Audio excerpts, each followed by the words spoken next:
आज एक एजुकेटर जो आपको सजेस्ट कर रहा है उसका सिर्फ अनुभव को लीजिए, तरीका मत अपनाइए, ठीक है, क्योंकि हर किसी का तरीका अपना अपना होता है। उसका बस एक्सपीरियंस जो है, अनुभव को आप लीजिए और उस अनुभव का फ़ायदा उठाने की कोशिश करिए, इससे ज़्यादा कुछ नहीं है। बाकी तरीका, स्ट्रैटेजी आपको कैसे क्या करना है ये आपको अपना ही फॉलो करिए। दूसरों का स्ट्रैटेजी को आप फॉलो करके कभी सफल नहीं हो सकते। इसीलिए ज़्यादा ज़रूरी है कि अपना एक स्ट्रैटेजी बनाइए और उसी को फॉलो करिए। नमस्कार दोस्तों, आप सभी का हमारे चैनल में एक बार फिर से स्वागत है। आज के इस वीडियो में हम बात करेंगे दोस्तों कि झारखंड में जो नगरपालिका सेवा भर्ती का वैकेंसी या नोटिफिकेशन आया है और इसका ऑलरेडी ऑनलाइन एप्लीकेशन की शुरुआत हो चुका है। तो इस वीडियो में हम जानेंगे दोस्तों कि वैसे अभ्यर्थी जो लोग इस एप्लीकेशंस को डालेंगे, इसमें हालांकि इसके पहले इसकी eligibility criteria, total number of vacancy जो भी है, इसका वीडियो मैं ऑलरेडी पहले ही बना चुका हूं और उसका अगर आप लोग देखना चाहते हैं तो लिंक डिस्क्रिप्शन में दिया हुआ है, आप वहां से चाहे तो देख सकते हैं। लेकिन आज इस वीडियो में हम डिस्कस करेंगे इसका टोटल सिलेबस के बारे में और साथ ही कुछ इंपॉर्टेंट बुक के बारे में भी आपको बता देंगे, ताकि आपको एग्ज़ाम का प्रिपरेशन करने में आसानी होगा। बहुत ज़्यादा हेल्पफुल किताबों के बारे में बताएंगे, ठीक है। तो सबसे पहले देख लीजिए दोस्तों कि आपका जो एग्ज़ाम पैटर्न होगा, यानी जो नगरपालिका सेवा भर्ती में जो वैकेंसी आया है, शायद 900 से प्लस वैकेंसीज है दोस्तों। तो इसमें जो आपका एग्ज़ाम होगा वो 1 स्टेज एग्ज़ाम होगा दोस्तों। सबसे पहले जानिए कि आपका एग्ज़ाम 1 स्टेज होगा, यानी एक ही दिन एग्ज़ाम कंडक्ट किया जाएगा और फिर दूसरा जो रिज़ल्ट के बाद आपको डॉक्यूमेंट वेरिफिकेशन में बुलाया जाएगा। और एग्ज़ाम का जो पैटर्न है दोस्तों, आप यहाँ पे देख सकते हैं, OMR बेस्ड, यानी आपका ऑफलाइन एग्ज़ाम होगा, ठीक है। पेन एंड पेपर में रंगने वाला एग्ज़ाम आपसे लिया जाएगा, ठीक है। और इसमें जान लीजिए कि आपका जो प्रश्न होगा ये रहेगा ऑब्जेक्टिव टाइप, यानी बहुविकल्पीय प्रश्न। ऑब्जेक्टिव टाइप के क्वेश्चंस पूछे जाएंगे। हर सही आंसर, अगर आप सही उत्तर देते हैं, वैसे स्थिति में आपको हर सही उत्तर के लिए 3 अंक दिया जाएगा और गलत उत्तर के लिए आपको से 1 अंक कटौती की जाएगी। ये हुआ इसका ये। अब आते हैं स्टेज ऑफ एग्जामिनेशन, जो कि आपका एक चरण में लिया जाएगा और जो होगा आपका वो मेन एग्ज़ाम होगा। और मेन एग्ज़ाम में आपको क्या क्या पेपर जो पूछा जाएगा, मेन एग्ज़ाम के जो पेपर पूछे जाएंगे आपसे, वो किस प्रकार का होगा उसके बारे में अभी बताएंगे। तो सबसे पहले जानिए दोस्तों कि जो आपका मेन एग्ज़ाम होगा ये बेसिकली 3 पेपर का एग्ज़ाम होगा, ठीक है। आप यहाँ पे देख सकते हैं पेपर 1, फिर है पेपर 2 और पेपर 3। और ये तीनों पेपर दोस्तों एक ही दिन एग्ज़ाम कंडक्ट किया जाएगा, ठीक है।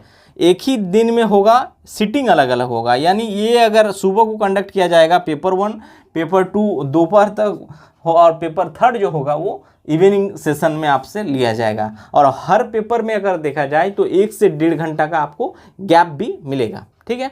तो पेपर 1 जो रहेगा दोस्तों, इसमें देखिए 120 क्वेश्चन पूछा जाएगा पेपर 1 में, जो कि है आपका भाषा ज्ञान से।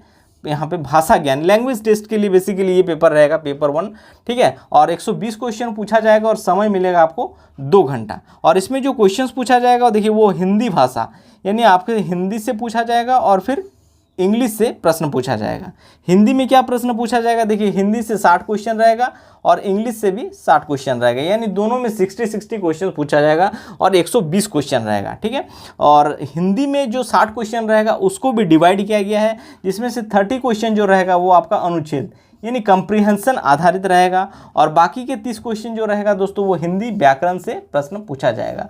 हालांकि अनुच्छेद और व्याकरण में किस टाइप के क्वेश्चन पूछे जाएंगे इसका ऑलरेडी मैं एक वीडियो बना चुका हूं। आप उस वीडियो को देखकर ये समझ सकते हैं कि आपसे भी लगभग सेम इसी प्रकार के प्रश्न आपसे पूछा जाएगा। अब इंग्लिश भाषा में आते हैं तो इंग्लिश में भी 60 क्वेश्चन में से 30 क्वेश्चन दोस्तों रहेगा आपका passage, English passage, unseen passage जिसको कहते हैं। और बाकी के 30 क्वेश्चन जो रहेगा वो आपसे ग्रामर से प्रश्न पूछा जाएगा। और ग्रामर और पैसेज इंग्लिश में भी जो पूछा जाएगा और किस टाइप के पूछा जाएगा इसका वीडियो मैं बना चुका हूँ, लिंक डिस्क्रिप्शन में दिया हुआ है, आप वहाँ से देख के चीज़ों को समझ सकते हैं। और पेपर 1 में सबसे जो इंपॉर्टेंट चीज़ है दोस्तों वो है 30% मार्क्स लाना अनिवार्य है। अगर आप दोनों या हिंदी और इंग्लिश को मिला के अगर 30% मार्क्स ले आते हैं तो वैसे स्थिति में ही आपका पेपर 2 चेक होगा। अगर पेपर 1 में आप 30% से कम लाते हैं वैसे स्थिति में आप फेल हो जाएंगे और आपका पेपर 2, पेपर 3 चेक ही नहीं होगा। यानी सबसे पहले अगर कोई पेपर चेक होगा आपका तो पेपर 1 होगा, ठीक है। अब आते हैं हम लोग पेपर 2 में। देखिए पेपर 2 जो रहेगा दोस्तों, इसमें आपसे 100 क्वेश्चन 100 क्वेश्चन पूछा जाएगा और इसमें समय मिलेगा आपको 2 घंटा, ठीक है। हर क्वेश्चन में पहले ही बता चुका हूँ आपको एक सही उत्तर के लिए 3 अंक दिए जाएंगे, यानी 300 अंक टोटल अगर देखा जाए तो इसमें रहेगा। तो पेपर 2 जो रहेगा दोस्तों वो क्षेत्रीय और जनजातीय भाषा का पेपर रहेगा, जिसमें जब आप ऑनलाइन एप्लीकेशन फॉर्म फिलअप करेंगे तब आपको इन 12 भाषाओं में से किसी एक भाषा का चयन करना है, जो कि आपका एग्जाम में पूछा जाएगा। इसमें हर लोग अलग अलग पेपर रखते हैं। तो इसमें जो पेपर है दोस्तों, ये है आपका उर्दू है, संथाली है, बंगला है, मुंडारी है, हो है, खड़िया है, कुडुक है, फिर यहाँ पे देख सकते हैं कुरमाली, फिर खोटा, नागपुरी और पंचपरगनिया और उड़िया। तो इनमें से जो आप चयन करेंगे फॉर्म फिलअप करते वक्त आपका पेपर वही रहेगा। अगर आप खोटा लेते हैं तो आपका जो पेपर आएगा पेपर 2 में वो आपसे खोटा का रहेगा। नागपुरी लेते हैं तो नागपुरी रहेगा। हालांकि ज़्यादातर यानी मेजॉरिटी ऑफ कैंडिडेट्स देखा जाए तो रखते हैं खोटा, नागपुरी और पंचपरगनिया। इन तीनों में ही ज़्यादातर कैंडिडेट्स आपको मिलेंगे जो इन्हीं 3 में से, तीनों भाषाओं में से किसी एक भाषा का चयन कर रहे हैं, ठीक है। तो इसका अगर देखा जाए, यानी इसमें अगर सिलेबस की बात करें तो इसमें हर भाषा का अलग अलग सिलेबस है दोस्तों, और हर में अलग अलग किताब पढ़ना पड़ेगा। इसका मैं वीडियो बना दूंगा आगे बहुत जल्द, चाहे वो खोटा का हो, नागपुरी का हो, इसका वीडियो मैं बहुत जल्द आप लोगों के लिए बना दूंगा, ठीक है। अब आते हैं पेपर 3 के बारे में। देखिए पेपर 3 जो रहेगा दोस्तों, जिसमें आपको क्वेश्चन जो पूछा जाएगा वो है 150 क्वेश्चंस पूछा जाएगा और समय 2 घंटा 30 मिनट, इसमें यानी 2.5 घंटा आपको समय मिलेगा। और पेपर जो रहेगा वो सामान्य ज्ञान का रहेगा, ठीक है। तो चूंकि अगर देखा जाए दोस्तों तो इसमें नगरपालिका सेवा भर्ती में बहुत सारे ऐसे वैकेंसीज हैं जो आपका टेक्निकल वैकेंसीज है और इसमें टेक्निकल डिग्री की मांगा गया है, ठीक है। तो सबसे पहले इसमें जो रहेगा, देखिए इसमें तकनीकी विशिष्ट यानी आपका जो डिग्री लेवल का सब्जेक्ट रहा है उससे आपको 100 क्वेश्चन पूछा जाएगा, जो आपका डिग्री है उससे, ठीक है। चाहे देखिएगा वेटरनरी अफसर है, अगर वेटरनरी डिग्री है या फिर प्लानेट्स डिग्री है, जो भी है उससे आपको 100 क्वेश्चंस रहेगा। फिर है सामान्य अध्ययन।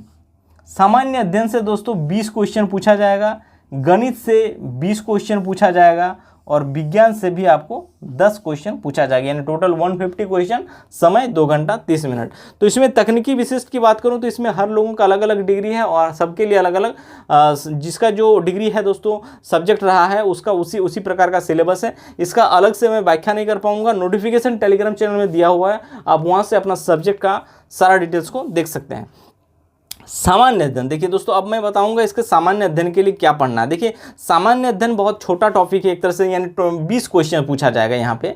तो 20 क्वेश्चन के लिए आप ज़्यादा किताब ना पढ़ के केवल लुसेंट्स जो सामान्य अध्ययन है आप उसी को पढ़ें, ठीक है। इसके लिए मैं आपको सजेस्ट करूंगा कि आप लुसेंट्स को ही पढ़ें और कुछ पढ़ने की ज़रूरत नहीं, क्योंकि 20 क्वेश्चंस के लिए आप ज़्यादा मेहनत करने से बेहतर होगा कि आप अपना तकनीकी विशिष्ट जो है 100 क्वेश्चंस उसमें ज़्यादा फोकस करें, रीजनल लैंग्वेज में फोकस करें। तो 20 के लिए वहाँ पे लुसेंट्स काफ़ी है। मैथमेटिक्स जो है दोस्तों जिसमें से 20 क्वेश्चन पूछा जाएगा, गणित, इसके लिए अगर आप लगा बेसिक क्लियर है दोस्तों तो मैं आप सभी को सजेस्ट करूँगा कि प्लेटफॉर्म का जो देखिएगा कि प्रैक्टिस सेट्स आता है उसको लेकर आप प्रैक्टिस कर ले, या फिर कोई भी टेस्ट सीरीज ज्वाइन कर लीजिए जहाँ पे ज़्यादा से ज़्यादा मॉक टेस्ट हो मैथमेटिक्स का, आप दे दीजिए, आपके लिए सबसे ज़्यादा बेनिफिशियल होगा। और विज्ञान, देखिए विज्ञान में 10 क्वेश्चन पूछा जाएगा तो विज्ञान के लिए भी कोई अलग बुक सजेस्ट नहीं करूँगा, लुसेंट में ही जो विज्ञान का सेक्शन है आप उसी को पढ़ लीजिए, काफ़ी रहेगा। इसके अलावा इसमें ज़्यादा मेहनत मत करिए। बाकी आपका जो अपना सब्जेक्ट है तकनीकी विशिष्ट वाला, उसमें ज़रूर आप फोकस करें ज़्यादा से ज़्यादा, ठीक है। अब आते हैं इसके लिए क्या पढ़ना है पेपर 1 के लिए, हिंदी भाषा और इंग्लिश के लिए। तो हिंदी भाषा और इंग्लिश के लिए दोस्तों देखिए इसका जो क्वेश्चंस का मॉडल है वो मैं ऑलरेडी पहले बता चुका हूँ, आप उसको देख के खुद एनालिसिस कर सकते हैं कि किस प्रकार के क्वेश्चंस पूछे जाते हैं। और इसके लिए बेस्ट बुक की बात करूँ तो बेस्ट बुक ऐसा कुछ आता नहीं है दोस्तों इसके लिए, ठीक है। इसको आपको खुद ही समझना पड़ेगा, चूँकि कंप्रीहेंशन और ग्रामर है, तो ग्रामर आप कहीं से भी पढ़ सकते हैं। हालांकि बहुत जल्द अगर कोई सेट यानी मॉडल सेट टाइप का हो जो आपके इसी पैटर्न पर आधारित होगा तो मैं उसको बुक आप लोगों को सजेस्ट कर दूंगा आने वाले समय में, ठीक है। और इसका रीजनल लैंग्वेज जो है यानी पेपर 2 का जो सिलेबस है खोटा और नागपुरी का, आने वाले समय में इसका पूरा सिलेबस को भी बता दूंगा और साथ ही इंपॉर्टेंट बुक जो पढ़ना है आपके लिए बेनिफिशियल होगा, और वही टेक्स्ट बुक बताऊंगा जो JSSC रेकमेंड किया है। कोई मिनट पहले जितन 12 मिनट हुए गए 12 मिनट। हाँ तो 9 मिनट। अच्छा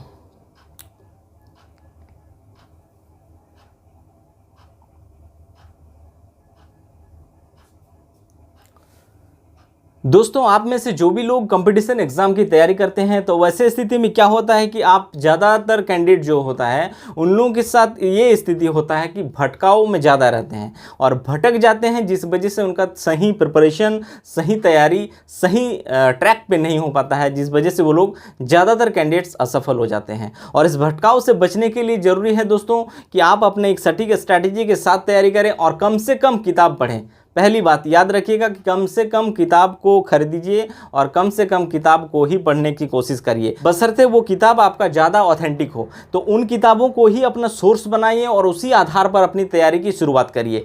ज़्यादातर किताब क्या होता है, कैंडिडेट्स खरीद के लाते हैं कई बार और सिर्फ उनके टेबल पे वो किताब पड़े रह जाते हैं और वो किताब सिर्फ बशर्ते अगर देखा जाए तो सिर्फ टेबल का शोभा बढ़ाता है, इसके अलावा कुछ नहीं है। तो इसीलिए आप अपनी तैयारी के लिए कम से कम किताबों का ही चयन करें और उन्हीं किताबों को ज़्यादा से ज़्यादा पढ़ के रिवाइज करें, ये आपके लिए ज़्यादा बेनिफिशियल होगा। तो दोस्तों, अगर ये वीडियो अगर आप लोग को अच्छा लगा हो तो चैनल को जरूर सब्सक्राइब करिएगा, लाइक करिएगा और अपने दोस्तों में इस वीडियो को ज़्यादा से ज़्यादा शेयर करिएगा, क्योंकि मैं इस प्रकार के लेटेस्ट गवर्नमेंट वैकेंसी से संबंधित अपडेट और साथ ही उनके सिलेबस, पैटर्न और आपका जो बेस्ट बुक होगा, इन चीज़ों के बारे में अक्सर आप सभी को जानकारी देते रहता हूँ। Thank you.